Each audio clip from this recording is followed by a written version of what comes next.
Namaskar dear learners, welcome to the MOOC course of Pharmacology 2, subject code BP503T. I am Dr. Sardindu Kumar Mishra, Associate Professor in the Department of Pharmacology at Ramesh Institute of Vocational and Technical Education, Greater Noida. So, dear learners, today we are going to discuss about the hormones which are very commonly associated with the calcium balance. ठीक है. So, let us start with the learning objectives. So, at the end of this lecture you people will be able to understand the introduction of calcium, parathyroid hormone and calcitonin. You people will be able to explore the physiological effect of calcium, parathyroid hormone and calcitonin, and at the last of this you people will be able to analyze that how these hormones are associated with the pathological conditions and what are the treatments which are used for that particular pathological condition. So, let us start with the calcium. What is calcium? So, calcium is the fourth most abundant element of our body. ठीक है, यानी कि सबसे ज़्यादा चौथे number पर पाया जाने वाला एलिमेंट है हमारी बॉडी का, which constitute around 1 to 1.5 kg of our total body weight. Okay, so it means कि हमारे बॉडी में कैल्शियम जो है वो 1 से 1.5 किलोग्राम तक का बॉडी मतलब ऑफ बॉडी वेट कंस्टिट्यूट है. ठीक है, अब what are the very common associated function of the calcium. So एक जो सबसे कॉमन फंक्शन है that is the excitability of nerves and muscles. ठीक है, यानी कि हमारे नर्वस सिस्टम में या फिर हमारे मस्कुलर सिस्टम में जो एक्साइटेशन होता है या कॉन्ट्रैक्शंस होते हैं उनको रेगुलेट करने के लिए कौन रिस्पॉन्सिबल है? Calcium responsible. Calcium is the you can say is the cofactor for the that type of functions. ठीक है, it also regulates the permeability of cell membrane. It means कि अगर कोई चीज़ को सेल के अंदर आना है या फिर बाहर जाना है तो उसमें भी कैल्शियम जो है वो एक इंपॉर्टेंट रोल में होता है.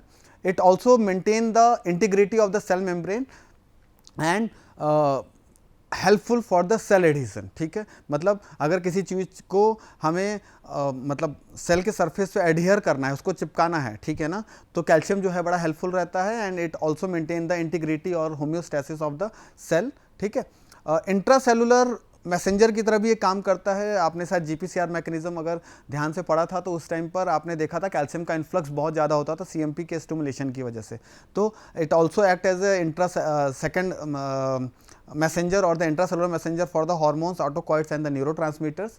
दे can control the impulse generation in the heart. ठीक है, हार्ट के अंदर या फिर ऑटोमेटिसिटी जो है, जो हार्ट के कॉन्ट्रैक्शन के लिए या हार्ट के फंक्शनिंग के लिए जो है, उसके लिए कैल्शियम एक बहुत इंपॉर्टेंट और एक बहुत ही एसोसिएटेड एलिमेंट है. ठीक है, it is essential for the blood coagulation and it is a structural component of teeth as well as the bones. ठीक है, सो मतलब ये एक तो बेसिक इंट्रोडक्शन है कि कैल्शियम हमारी बॉडी में कहाँ कहाँ चाहिए, क्या क्या फंक्शंस करता है वो, और उन फंक्शंस की वजह से हमारी बॉडी की जो नॉर्मल फिजियोलॉजी है वो कितना ज़्यादा एसोसिएटेड है. नाउ अब कैल्शियम के हमारी बॉडी में अगर वो फोर्थ अबंडेंट या मोस्ट अबंडेंट एलिमेंट है तो इसका मतलब है कि उसके लेवल को मेंटेन करना बहुत ज़रूरी है. ठीक है, एक केस स्टडी थी जब पैराथायराइड हार्मोन को सर्च किया जा रहा था, मतलब देखा जा रहा था कि एक पेशेंट का पैराथायराइड ग्लैंड काट कर निकाल दिया गया और उसके ग्लैंड को निकालते ही पेशेंट की डेथ हो गई. ठीक है, तो उस टाइम पर जो साइंटिस्ट थे उन्होंने बहुत रिसर्च किया इस पर कि क्यों मर गया. उसको टेटैनी हो गया पेशेंट को, और उसके टेटैनी होने की वजह से उस पेशेंट का मस्कुलर ट्विचिंग होने लगी और उसको मतलब आप जो टेटैनी में या टेटनस में जो सिम्टम्स होते हैं, लॉक जॉ हो जाता है, ये सारी प्रॉब्लम्स देखने को मिली. तो उस टाइम पे पता चला कि कैल्शियम जो है it is a very you can say structural as well as the functional component of our body. ठीक है, और अगर इसके बैलेंस के अंदर कुछ भी ऊपर नीचे होगा यानी इम्बैलेंस होगा तो that may lead to various type of diseases which is you can say मतलब एक्यूट टू क्रोनिक स्टेज. ठीक है ना, वो एक्यूट से क्रोनिक स्टेज तक की डिजीज हो सकती है. ठीक है, सो 3 मतलब 3 तरह के हार्मोन्स हैं जिनको कि हम जनरली यूज़ करते हैं कैल्शियम के लेवल को मेंटेन करने के लिए। The first one is the parathormone which is secreted from parathyroid gland. Second one is the calcitonin which is secreted from the thyroid gland, और इसके सी सेल से निकलता है ये। और vitamin D which is also known as the pro hormone, later on it will move to the active hormone that is the calcitriol और the कैल्सिडायोल। ठीक है, नाउ प्लाज्मा कंसंट्रेशन की अगर हम बात करें कि नॉर्मली हमारे प्लाज्मा में कितना कैल्शियम पाया जाता है, तो उसका जो अमाउंट है, जो स्टैंडर्ड लिमिट है, दैट इज 9 to 11 मिलीग्राम पर डेसीलीटर। ठीक है, अब इस टोटल अमाउंट में 40% जो कैल्शियम है that is binded with the albumin that is the plasma protein. ठीक है, यानी that 40% is not available for the action. 10% is bound with the citrate, phosphate, carbonate, and the rest of 50% is ionised. ठीक है, ये जो 50% है ये ionised है। ठीक है, और आयोनाइजेशन की वजह से ये ज़्यादा हमारी बॉडी में फिजियोलॉजिकल फंक्शंस को रेगुलेट करता है, यानी physiologically it is the active and important part. ठीक है, तो अब हम बात कर लेते हैं what is the methodology for the absorption of और excretion of the calcium. So generally calcium is absorb by the facilitated diffusion. ठीक है, यानी कि इसको थोड़ा सपोर्ट चाहिए होता है सेल्स के अंदर बाहर होने के लिए, इसको मतलब एक्टिवेशन ट्रांसडक्शन मैकेनिज्म के थ्रू स्टिमुलेशन चाहिए इनफ्लक्स या एफ्लक्स के लिए।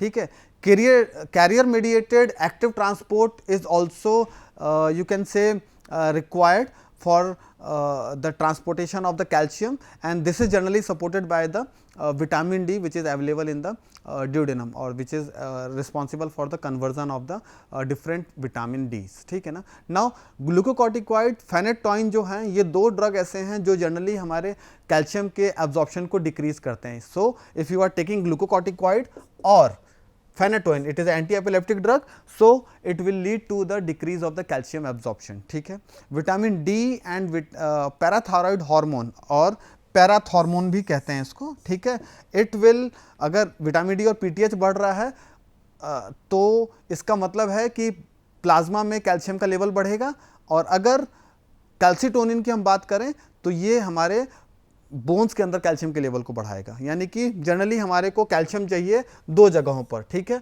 एक तो हमको चाहिए हमारे ब्लड के अंदर कैल्शियम, और दूसरा चाहिए हमको बोन में। ठीक है, अब इन दोनों में बैलेंस रहता है जनरली। ठीक है, but sometimes due to the hyper secretion of any hormone और some imbalance in the physiology, ठीक है, this may lead to the hypocalcaemia और हाइपरकैल्सीमिया। ठीक है, तो to maintain that particular condition, what we can do, we can use this type of hormones and they can regulate the balance of the calcium in the body। thiazide diuretics generally calcium के excretion को support करता है through the tubular reabsorption। ठीक है, preparations की अगर हम बात कर लें, what preparations are generally available in the market, तो calcium carbonate is very commonly available which constitute of 40% of the calcium, and it is very commonly used as a antacid. ठीक है, एंटासिड की तरह इसको यूज़ किया जाता है।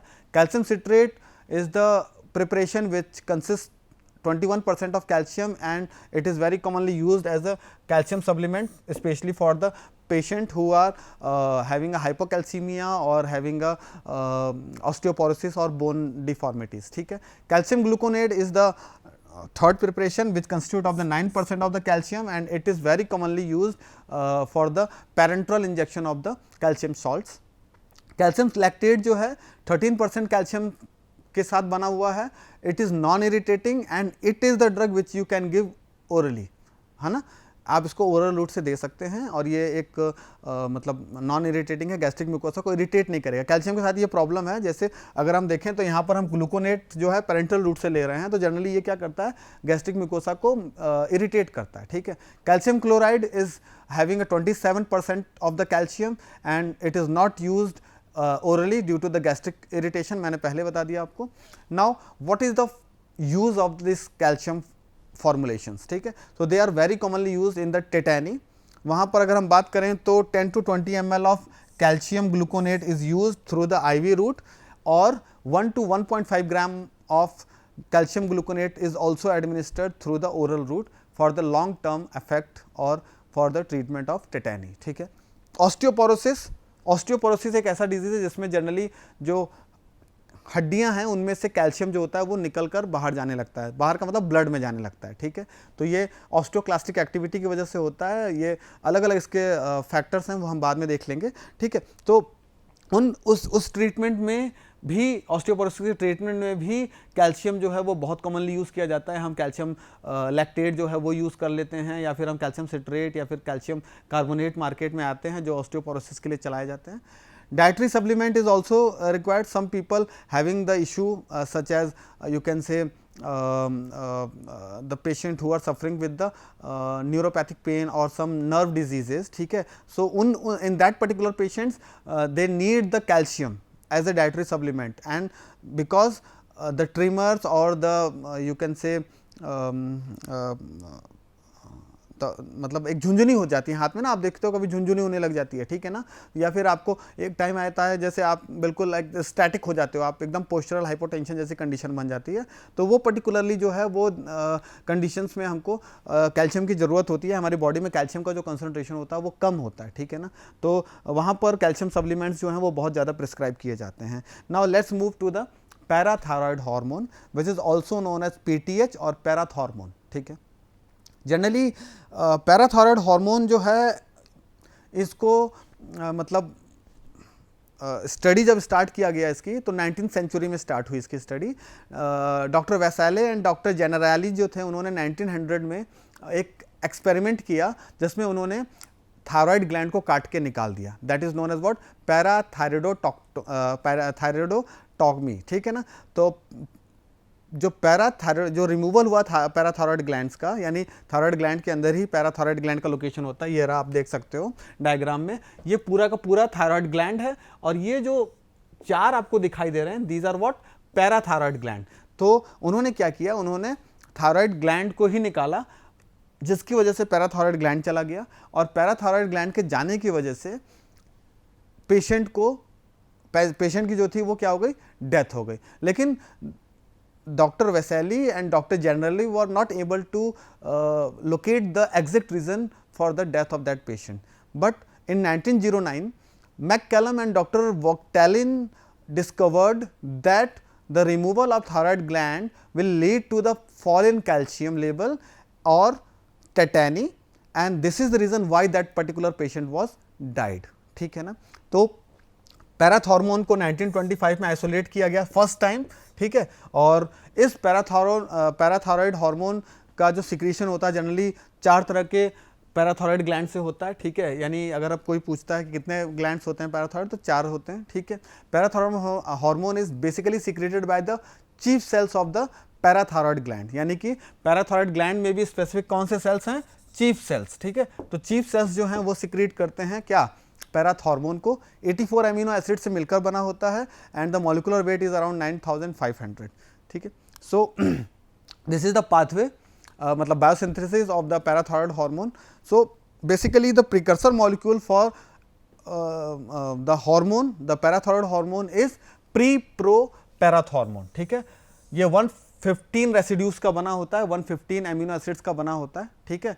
What is the precursor, pre-pro parathormone या पैराथायरॉयड हार्मोन 115 अमीनो एसिड्स का है, ठीक। फिर ये रिड्यूस होता है, इसके अंदर से अमीनो एसिड्स जो हैं वो क्लीवेज होता है उनका, और ये बनाता है pro parathyroid hormone which consist of 90 amino acids, ठीक है। फिर ये सिक्रेटरी ग्रैन्यूल्स में ट्रैवल करते हैं, और वहाँ पर फाइनली ये 85 अमीनो एसिड से मिलकर बना देता है पैराथायरॉयड हार्मोन, ठीक है। So this is the biosynthesis of the parathyroid hormone, ठीक है। एक बार आप दोबारा से देख लीजिए, pre-pro parathyroid hormone which consist of 115 amino acids, it enters into the Golgi body, और वहाँ पर इसका रिडक्शन होता है, वहाँ क्लीवेज होता है, और ये बन जाता है pro parathyroid hormone which consists of 90 amino acid, and again it will cleaved 6 amino acids and lead to the formation of the parathyroid hormone which consists of 84 amino acids. Now what are the functions which is associated with the parathyroid hormone? So generally parathyroid hormone का secretion तब होता है जब हमारी body में calcium का जो level है वो डिस्टर्ब हो जाए, ठीक है। Now it acts to increase the concentration of calcium in the blood. इसको आप ध्यान से समझिएगा, पैराथायरॉयड हार्मोन का जो मेजर रोल है वो है to increase the concentration of calcium in the blood, ठीक है, क्लियर। अब ये एक ऐसा हार्मोन है जो कि हाई कंसंट्रेशन पे बोन को डिग्रेड करता है और लो कंसंट्रेशन पे बोन को क्या करता है, रीमॉडल करता है, या आप कह लो कि बनाता है, ठीक है। तो ये कंसंट्रेशन का डिफरेंस होता है यहां पर। Now bone remodelling is associated with this hormone, ठीक है, इसको हम और डिटेल में पढ़ लेंगे। ये क्या करता है, parathyroid hormone stimulates the calcium from the bone, ठीक है। ये बोन का रिजॉर्प्शन स्टार्ट करता है, यानी दो टर्म्स होते हैं, बोन रीअब्जॉर्प्शन और बोन रिजॉर्प्शन, ठीक है। तो इसको हम यहां लिख देते हैं, आपको समझने में आसानी रहेगी। बोन रिजॉर्प्शन का मतलब होता है उसमें से कोई चीज का निकलना, ठीक है, और बोन रीअब्जॉर्प्शन का मतलब होता है जनरली ये कैल्शियम रीअब्जॉर्प्शन होता है किडनी में, ठीक है। तो यहां पर ये का मतलब कैल्शियम जो है वो ऐड ऑन हो रहा है, ठीक है ना।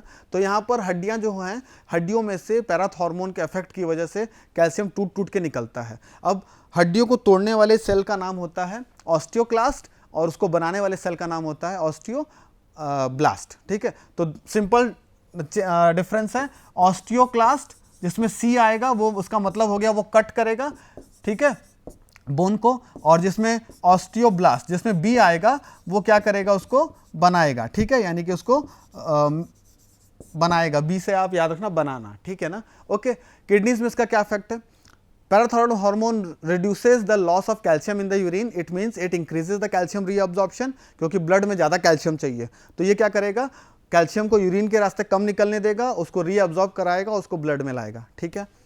इंटेस्टाइन में क्या काम करेगा ये, it can also increase the absorption of the calcium from the food in the intestine and for this we need the vitamin D, ठीक है, हमें विटामिन डी चाहिए होता है इसके एब्जॉर्प्शन को GIT से बढ़ाने के लिए, ठीक है, एब्जॉर्प्शन को बढ़ाने के लिए। Now this is the mechanism by which calcium level is regulated by the parathyroid hormone. So हमारे बॉडी में एक सेंसिंग रिसेप्टर होता है which is known as calcium sensing receptor, CASR, ठीक है। तो CASR जो है वो बेसिकली क्या है, ये एक रिसेप्टर है जो कि कैल्शियम के कंसंट्रेशन को डिटेक्ट करेगा, मतलब जैसे ही कैल्शियम का कंसंट्रेशन गिरा तो ये तुरंत बता देगा कि हाइपोकैल्सीमिया हुआ। हाइपोकैल्सीमिया की वजह से मैसेज, अच्छा ये जनरली रिसेप्टर अवेलेबल होता है आपके थायराइड ग्लैंड में, ठीक है। अब ये जैसे ही इसको पता चला कि हाइपोकैल्सीमिया हो गया तो ये स्टिमुलेट होगा और ये स्टिमुलेट कर देगा किसको, पैराथायरॉयड हार्मोन से, पैराथायरॉयड ग्लैंड से किसके सिक्रीशन को, पैराथायरमोन के।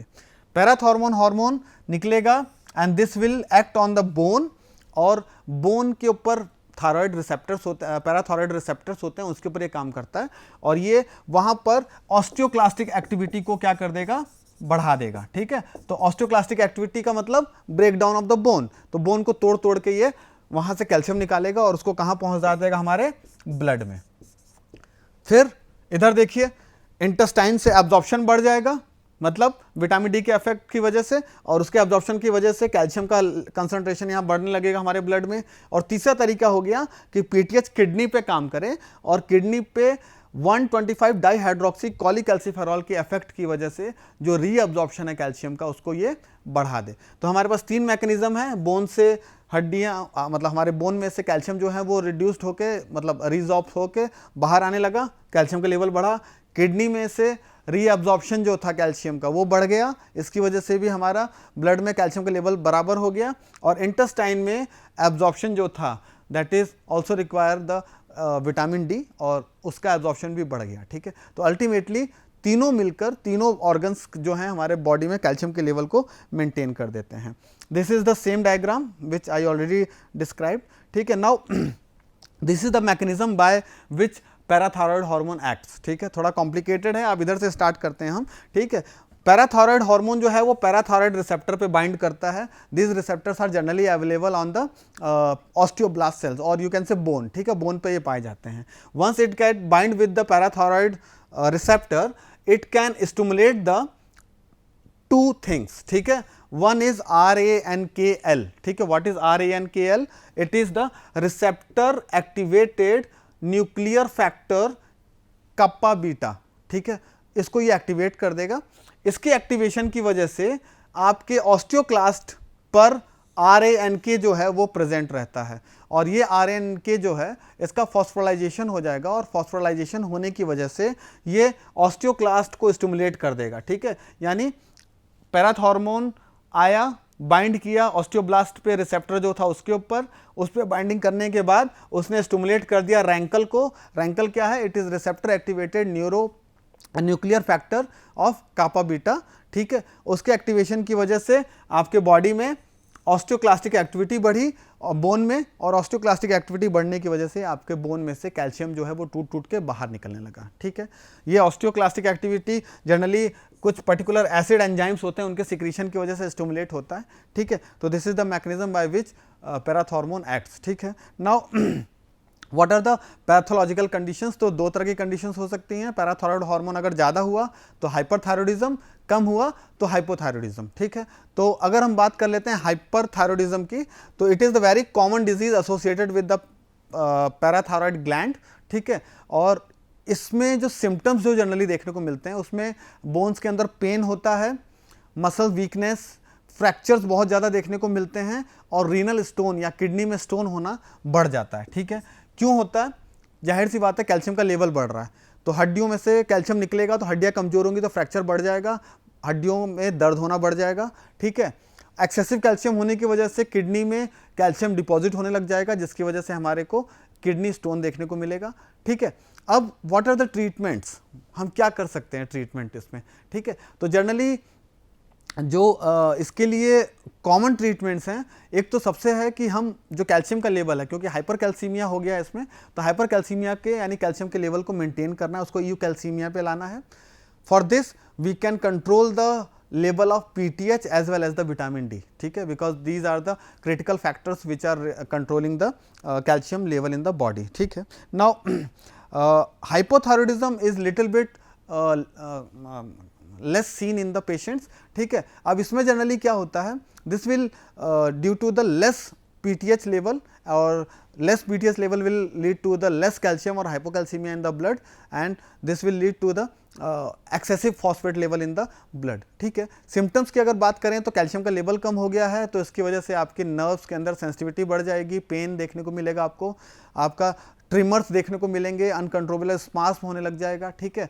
और इसके ट्रीटमेंट के लिए हम जनरली कैल्शियम और विटामिन D का सप्लीमेंट लेते हैं, जो कि हमें इन सिम्टम्स को वर्कआउट करने में काम करता है, ठीक है। ऑस्टियोपोरोसिस के ट्रीटमेंट में भी बहुत कॉमनली यूज़ किया जाता है, ठीक है। अब PTH के एक्सेसिव सिक्रीशन की वजह से ऑस्टियोपोरोसिस देखने को मिलता है हमें। अब ऑस्टियोपोरोसिस मैंने आपको बता दिया, ऑस्टियोक्लास्टिक एक्टिविटी की वजह से एक्सेसिवली कैल्शियम जो है वो बोन में से टूट टूट के गिरने लगता है। आप अगर देखो तो this is the normal bone, ठीक है। हाँ, यहाँ पर कैल्शियम का अगर आप देखो तो बहुत अच्छे से यहाँ पर सेल्स आपको दिख रहे हैं, ऑस्टियोब्लास्ट, ऑस्टियोक्लास्ट, ठीक है ना।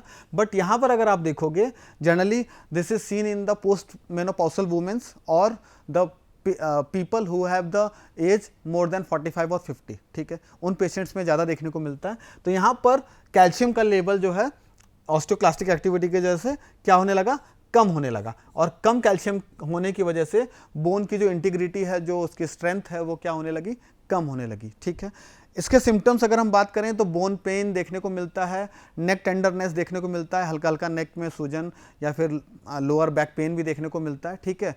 फ्रैक्चर्स बहुत कॉमनली देखने को मिलते हैं, और इसमें एक प्रॉब्लम देखने को मिलती है कि जिस पोस्चर में आप बैठे रहते हो, जब आप उस पोस्चर से उठते हो तो आपको प्रॉब्लम होता है उठने में, ठीक है। इसके ट्रीटमेंट के लिए बहुत स्टैंडर्ड ड्रग्स हैं मार्केट में which are known as bisphosphonates, they are very standard drugs. Vitamin D भी सप्लीमेंट्स दिए जा सकते हैं to control the calcium level in the bones, ठीक है। Now the next hormone is the calcitonin, it is the hypocalcemic hormone. अब हमारा parathormone bone में से कैल्शियम तोड़ के ला रहा था कहाँ पर, ब्लड में। कैल्सिटोनिन एक्सेसिव कैल्शियम ब्लड से उठाएगा और उसको ले जाएगा कहाँ पर, बोन में, यानी दोनों एक दूसरे को उल्टा काम कर रहे हैं, ठीक है। It is first discovered by the scientist Copp in 1962। 32 amino acid से मिलकर बना होता है, सिंगल चैन पेप्टाइड है, molecular weight is around 3600, and they are generally secreted by the parafollicular cells of the thyroid gland which is also known as the C cells, ठीक है। Now synthesis and secretion of calcitonin is totally regulated by the plasma calcium level in the blood और the bone, ठीक है। Generally जैसे वहाँ पर pro hormone था, ठीक है, वैसे यहाँ पर भी प्रो कैल्सिटोनिन होता है which will lead to the conversion into the calcitonin, ठीक है। तो यानी कि इसका भी प्रिकर्सर मॉलिक्यूल जो है वो क्या है, प्रो कैल्सिटोनिन, ठीक है। Rise in plasma calcium level और fall in calcium level will decrease the calcitonin secretion, यानी अगर कैल्शियम का लेवल बढ़ा, ठीक है, तो कैल्सिटोनिन का सिक्रीशन भी बढ़ेगा ब्लड में, ठीक है, और अगर कम हुआ तो कैल्सिटोनिन का भी कम होगा। फंक्शन आपको समझ में आ गया क्यों हो रहा है ये, क्योंकि एक्सेसिव कैल्शियम जब ब्लड में होगा तो कैल्सिटोनिन आएगा, एक्सेसिव कैल्शियम को उठा के बोन में डालेगा और फिर उस कैल्शियम के लेवल को क्या करेगा, मेंटेन कर देगा। और अगर कैल्शियम का लेवल कम हुआ तो ये कैल्सिटोनिन का फंक्शन भी जो होगा वो क्या हो जाएगा, कम हो जाएगा, ठीक है। Plasma half life, plasma level की अगर बात करें तो it is around 1 to 2 nanogram per decilitre of the blood. Half life is nearly 10 minutes and it is generally the action of the calcitonin is mediated by the GPCR, ठीक है। Calcitonin receptor पे काम करता है calcitonin और वहाँ bind करके CMP cyclic adenosine monophosphate को स्टिमुलेट कर देता है। These are the mechanism of action of the calcitonin. Thyroid gland से निकला, इसने 1 2 3 4 काम किए। अब एक एक करके देख लेते हैं। सबसे पहले इसने अपना काम किया ब्लड पे, जितना एक्सेसिव कैल्शियम था ब्लड में उसको उसने क्या कर दिया, कम कर दिया, ठीक है, ओके। दूसरा काम इसने किया इंटेस्टाइन पे, इसने क्या किया, कैल्शियम क्योंकि ब्लड में जाएगा एब्जॉर्ब होके, ठीक है, तो उसके एब्जॉर्प्शन को कम किया, ठीक है, तो उसके एब्जॉर्प्शन को भी इसने कम कर दिया, इसकी वजह से ब्लड में कैल्शियम का लेवल कम होने लगा, ठीक। फिर बोन्स के ऊपर, बोन्स में कैल्शियम जो एक्सेसिव कैल्शियम था ब्लड में उसको उठाकर उसने कहाँ डाल दिया, बोन्स में डाल दिया, जिसकी वजह से बोन्स जो हैं में ऑस्टियोब्लास्टिक एक्टिविटी जो हो गई वो बढ़ गई और ऑस्टियोक्लास्टिक एक्टिविटी कम हो गई। इसके बाद चौथा जो है, किडनी में जो कैल्शियम का रीअब्जॉर्प्शन हो रहा था जिसकी वजह से कैल्सिटोनिन हो रहा था, किडनी स्टोन्स हो रहे थे, ठीक है, उस कैल्शियम रीअब्जॉर्प्शन को भी ये क्या करेगा, इनहिबिट कर देगा और उसके एक्सक्रीशन को बढ़ा देगा, जिसकी वजह से आपको रीनल स्टोन्स या फिर आगे चलकर ऑस्टियोपोरोसिस जैसी प्रॉब्लम जो है वो देखने को नहीं मिलती है। तो जनरली कैल्सिटोनिन के 4 फंक्शंस हैं, ठीक है। Now what are the preparations which are available? Synthetic salmonal calcitonin is very commonly used for the clinical purpose and they have the longer duration of action. 1 international unit of calcitonin is equivalent to the 4 microgram of calcitonin. हाइपरकैल्सिमिक states में इसको ज़्यादा use किया जाता है। सबसे पहले हाइपरकैल्सिमिक state मतलब हो गया कि जब हमारे को पैराथायरॉयडिज्म ज़्यादा हो गया, ठीक है, मतलब हाइपर पैराथायरॉयडिज्म के कंडीशन में इसको यूज़ किया जाता है। मेटास्टैटिक कंडीशंस में यूज़ किया जाता है, हाइपरकैल्सीमिया में यूज़ किया जाता है। The standard dose is 4 to 8 international unit per kg through the intramuscular injection for the 12 hours. Post menopausal osteoporosis में भी इसका यूज़ जो है बहुत अफेक्टिव है, ठीक है। नेजल स्प्रेज आते हैं मार्केट में इसके which consist of 200 international unit of पर एक्टिनेशन। एक्टिनेशन का मतलब एक बार आपने स्प्रे किया तो कितना कैल्सिटोनिन निकलेगा, 200 international unit which maintains the calcium level in the bone. Paget's disease जो है ये एक डिजीज है जिसमें बोन पेन होने लगता है, ऑस्टियोलाइटिक कंडीशन होती है, इसमें बोन डिग्रेड हो रहा होता है। Generally it is very problematic disease and for this we can use 100 international unit through the IM or subcutaneous route which given for the daily or alternate days as per the demand. Diagnosis of medullary carcinoma of thyroid gland में भी इसका use किया जाता है very effectively. It is seen in the medullary carcinoma diagnosis. These are the references. You can refer these books for your extended study. Thank you for your patience listening. Thank you.